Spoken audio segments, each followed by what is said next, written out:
Question number 4, इसमें there are 5 parts and हर एक parts में कुछ एक कंडीशन दी हुई है, उस कंडीशन के अकॉर्डिंग हमें p की वैल्यू फाइंड करनी है in part first to fourth and p and q दोनों की वैल्यू फाइंड करनी है फिफ्थ पार्ट में। ठीक है, सो सभी को विजिबल है question?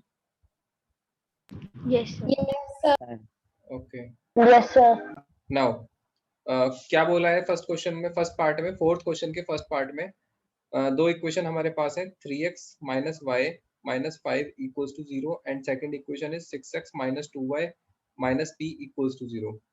If the lines represented by these equations are parallel, अगर जो लाइन ये रिप्रेजेंट कर रही है दोनों इक्वेशन अगर वो पैरेलल हैं तो find the value of p, तो we have to find the value of p, है ना।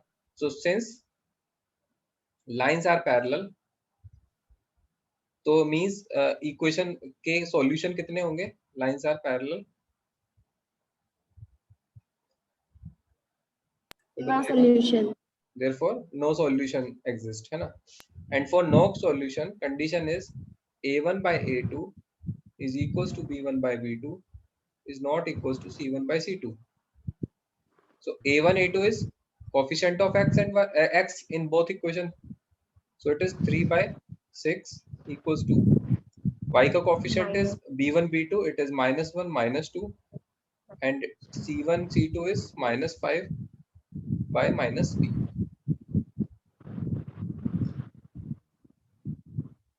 so clear है सभी को इतना? 1 by 2 equal to 1. now we have to find the value of p. अगर मैं इसको कैंसिल करता हूँ 3 से 6 को, it is 1 by 2, ये 1 by 2 1 by 2 आ रहा है, सही है, बहुत अच्छी बात है, बट इसका कोई रिक्वायरमेंट नहीं है हमें क्योंकि हमें वैल्यू फाइंड करनी है p की, तो हम यूज करेंगे इन दो का।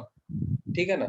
नाउ मैंने क्या करा, 1 by 2 को इक्वल कर दिया, नॉट इक्वल है इसके -5 by -p के, चलो माइनस ही लिख लेते हैं यहाँ पे, माइनस से minus cancel and this minus also cancel minus. so we can say that जब हम क्रॉस मल्टीप्लाई इसको करेंगे तो p becomes not equals to 10, so p is not equals to 10, so other than 10 इसकी कोई भी वैल्यू हो सकती है बट p 10 नहीं हो सकता, है ना। for p is not equals to 10 these lines have parallel solution. Clear है सभी को? Yes, sir. okay,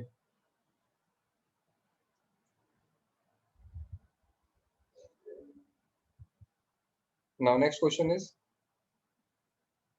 ये सेकंड पार्ट है इसका, -x plus py equals to 1, second part, -x plus py equals to 1, px minus y equals to 1।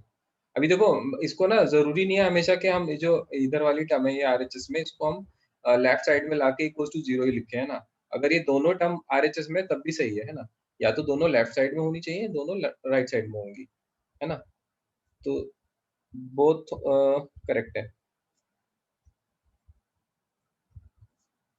Now इसमें condition क्या बोली हुई है कि equations have no solution, no solution means a1 by a2 since equations have no solutions,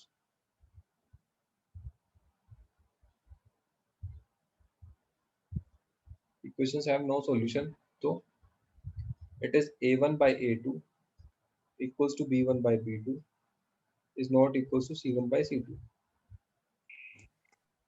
ठीक है, a1 by a2 is -1 by p equals to b1 by b2 is p upon -1 and not equals to c1 by c2, it is 1 by 1।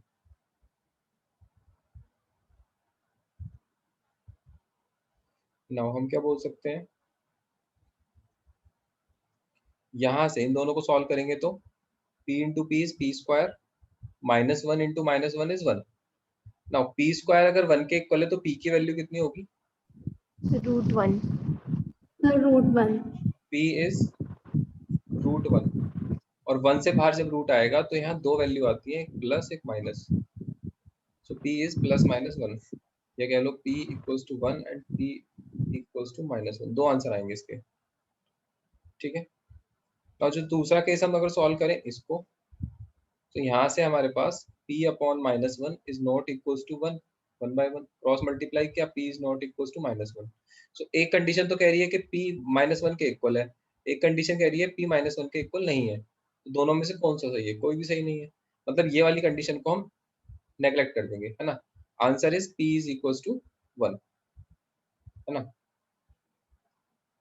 So for no solution p is equals to 1।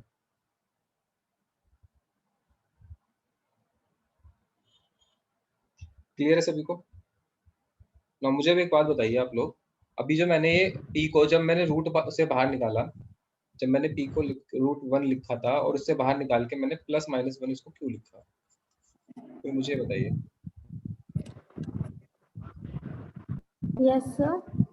कोई मुझे बता सकता है कि जब p equals to root 1 था तो p square p equals to root 1 था ना p, तो p की वैल्यू प्लस -1 क्यों आई?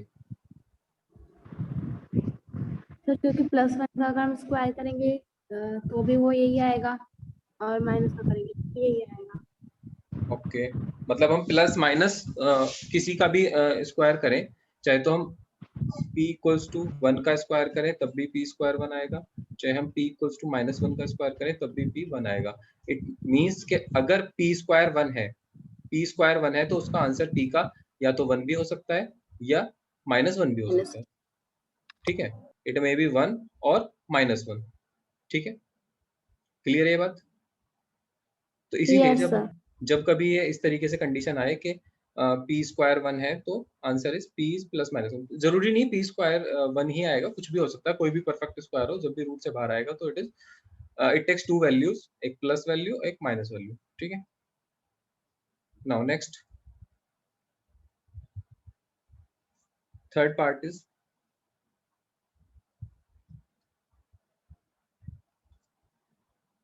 -3x plus 5y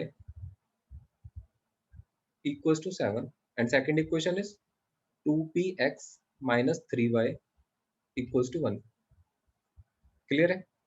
कंडीशन क्या है? If the lines represented by these equations are intersecting at a unique point, ठीक है ना, lines are intersecting at a unique point, and what is the condition for unique point intersection? Means this equations have unique solution, and for unique solution, since A1 by A2 equations have unique solution, क्या है condition Kanika? A1 by A2 not equal to B1 by B2. B1 by Not B2। equals to b1 by b2, okay। B1 by B2। Now a1 is, what is a1? A1 is -3 and a2 is Upon 2. 2p is not equals to b1, b1 is 5 and 5 b2 is on -3, ठीक है। Now you can solve for p here। p के लिए हम solve करेंगे तो हमें क्या करना होगा? क्रॉस मल्टीप्लाई करेंगे, क्रॉस मल्टीप्लाई करेंगे तो -3 into -3 it is 9 is not equals to 2p into 5, 5 into 2p it is 10p, 0.9. so 9 is not equals to 10p, so p is not equals to 9 by 10, 9 by 10। ठीक है। It means P can't be 9 by 10।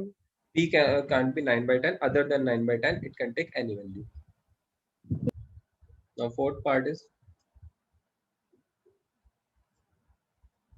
2x plus 3y minus 5 equals to 0, and second equation is px, same ही है, px minus 6y minus 8 equals to 0। I think third and fourth part are लगभग same, ठीक है। So unique solutions है, equation have, साफ साफ लिखा हुआ है equation have unique solution, so equations have unique solution. अगर यूनिक सॉल्यूशन होगा तो it is 2 by p equal to not equal to 3 by -6, मैंने डायरेक्ट लिख दिया a1 a2 b1 b2, मैंने नहीं लिखा है, so it is 2 by p 3 by -6, ठीक है। और क्रॉस मल्टीप्लाई करेंगे हम इसको, चलो क्रॉस मल्टीप्लाई करने से पहले इसे कैंसिल कर दो, 3 से 6 को इट इज 2, अब क्रॉस मल्टीप्लाई करेंगे तो p is not equal to -4, so p की वैल्यू -4 नहीं हो सकती, other than -4 it can take any value.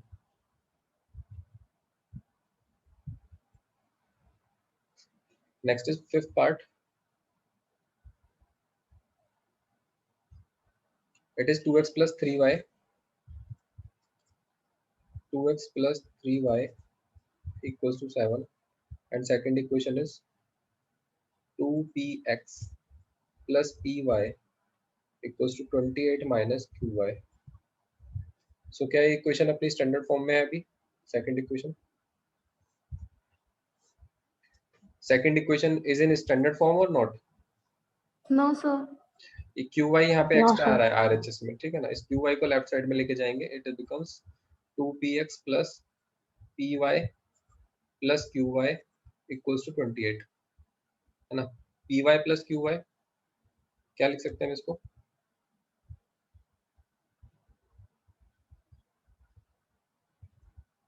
It is 2px plus y को कॉमन लिया, it is p plus q into y equals to 28। और ये फर्स्ट इक्वेशन है हमारे पास, ये सेकंड इक्वेशन है।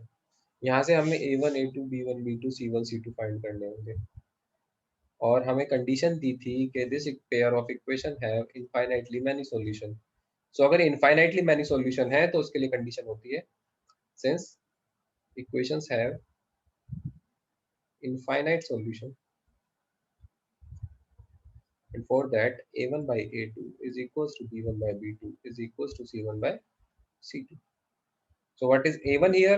a1 is 2 by 2p, b1 is 3 by p plus q, and c1 is 7 by 28। now हम एक बार इन दो को साथ ले लेते हैं, एंड सेकंड केस में हम सेकंड टू को एक साथ लिख लेंगे। So it is 2 by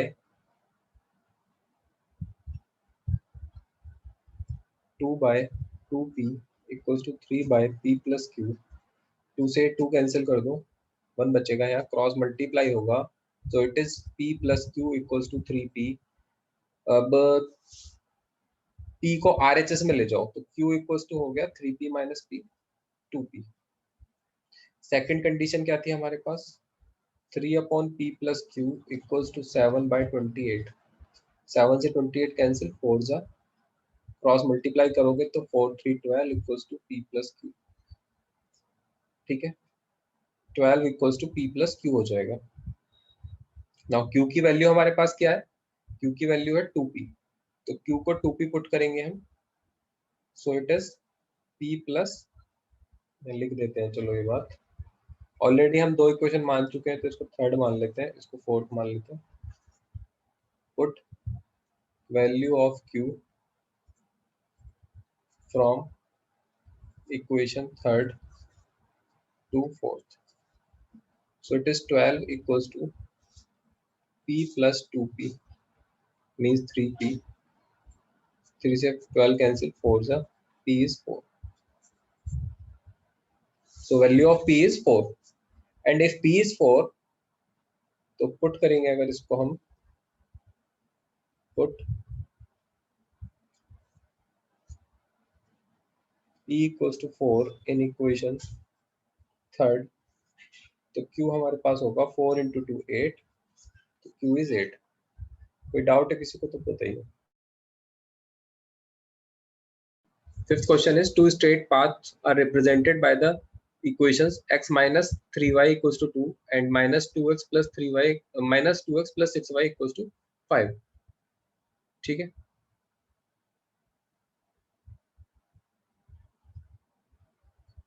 check whether the paths cross each other or not। क्या ये दोनों पाथ एक दूसरे को क्रॉस करेंगे या नहीं करेंगे, ये हमें चेक करना है। सो क्रॉस करेंगे या नहीं करेंगे किस बात पे डिपेंड करेगा ये? whether these two lines sir are lines पर अगर intersecting। वो पैरेलल है या फिर इंटरसेक्टिंग है। हाँ, अगर लाइंस इंटरसेक्टिंग है तब वो क्रॉस करेंगी, नहीं तो नहीं करेंगी। और इंटरसेक्टिंग के लिए कंडीशन होती है कि a1 by a2 is not equals to b1 by b2। तो बस हमें ये चेक करना होगा कि a1 by a2 इक्वल है b1 by b2 के या नहीं है। अगर इक्वल है तब तो ये इंटरसेक्टिंग होगी नहीं।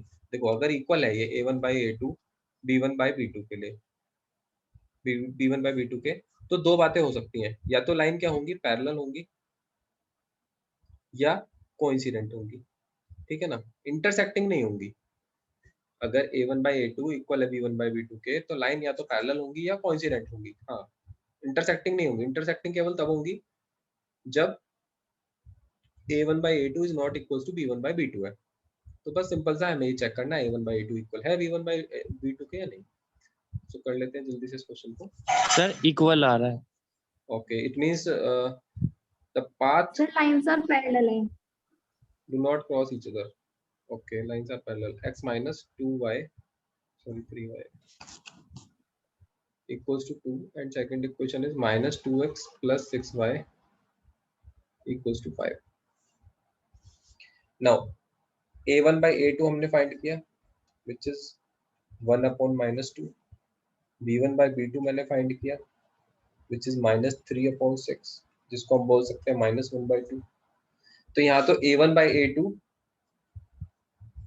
is equal to b1 by b2 हो गया।